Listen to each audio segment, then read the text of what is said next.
Good evening, all of you. Welcome to my YouTube channel, I Can.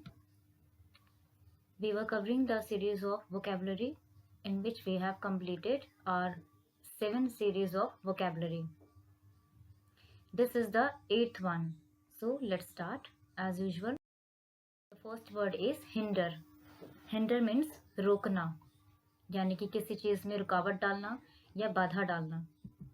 Meaning to create an obstacle or difficulty that slows or prevents something. Obstacle means रुकावट, बाधा डालना.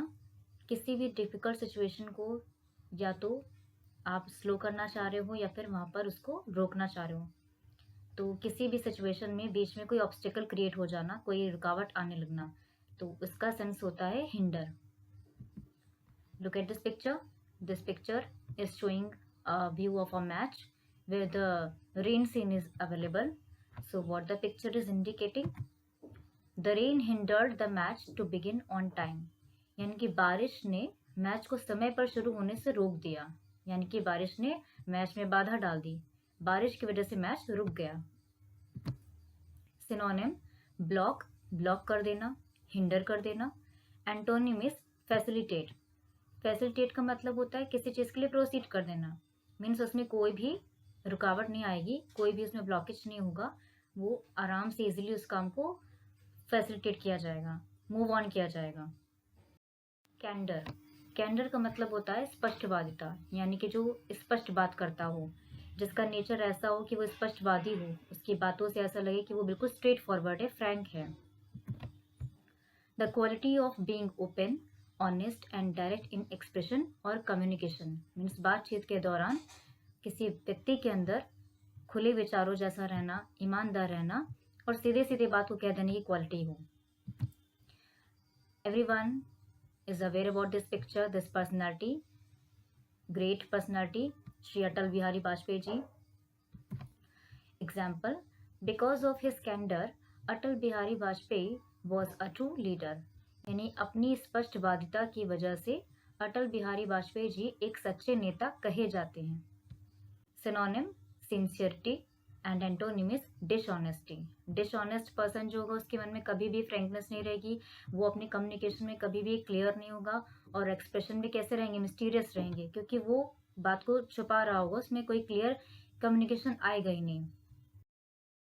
Next word is debacle. Debacle का मतलब शिकस्त, यानी कि करारी हार या फिर कोई शर्मनाक स्थिति पैदा हो जाना, जैसे कि कोई एम्बैरेसिंग कंडीशन हो गई, कोई ऐसी चीज हो गई जिसमें आपको एम्बैरेसमेंट फील हुआ या आपको हार महसूस हुई या आप अनसक्सेसफुल हुए. कई सारी मीनिंग निकल सकते हैं.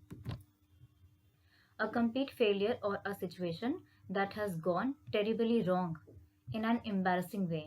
यानी कि एक पूरी विफलता, विफलता मीन्स असफलता से भरी सिचुएशन जो बहुत ही कैसी हो गई हो, एक भयानक रूप ले लिया उसने, मतलब बिल्कुल गलत तरीके से हो गया हो, ऐसी चीज जिसमें आपको एम्बैरेसमेंट फील हो रहा हो, कोई असफलता मिली हो लेकिन कैसी एम्बैरेसिंग वे में मिली हो. Look at this picture. This picture is about writing a novel. तो इससे क्या शो हो रहा है? Example, after the debacle of his first novel, यानी कि अपनी पहली नॉवल की विफलता के बाद, शिकस्त के बाद उनको कुछ महसूस हुआ होगा, मतलब पब्लिक को वो नॉवल पसंद नहीं आई होगी. He had trouble getting a publisher for his next book. यानी कि उसको अपनी अगली बुक के पब्लिशर के लिए बहुत मुश्किल का सामना करना पड़ा. नेक्स्ट बुक की पब्लिशिंग के लिए उसको पब्लिशर नहीं मिल पा रहा था because of the debacle of his first novel. Synonym of the word is failure, very simple synonym, and antonym is victory, यानी कि जीत मिलना, सफल होना. Next is meticulous. Meticulous means something very careful, alert, बहुत सावधान रहने वाला. Meaning showing great attention to detail, यानी किसी भी बात को लेकर के, किसी भी डील को लेकर के बिल्कुल अलर्ट रहना, किसी भी कंडीशन में अलर्ट मोड में रहना. Wash your hands is indicating in this picture. तो इसका मेटिकुलस से क्या कनेक्शन है? मेटिकुलस को हम किसी भी सेंटेंस में कैसे भी यूज कर सकते हैं. Example, he was meticulous about hygiene. इस पिक्चर में आपको हाइजीन शो हो रही है, जिसमें एक बच्चा है जो वॉश कर रहा है अपने हैंड्स को. सो इसका क्या मतलब है कि वो हाइजीन को लेकर बहुत ही अलर्ट रहता है, मेटिकुलस रहता है, सावधान रहता है, सतर्क रहता है, ताकि उसको कोई बीमारी ना आ जाए। Synonym fastidious and antonym is careless. So these were the words of today. Thanks for watching all of you. If you like my video, please do like, share and subscribe to my YouTube channel, which is iCan. The YouTube handle of my channel is @ican69. Thank you so much.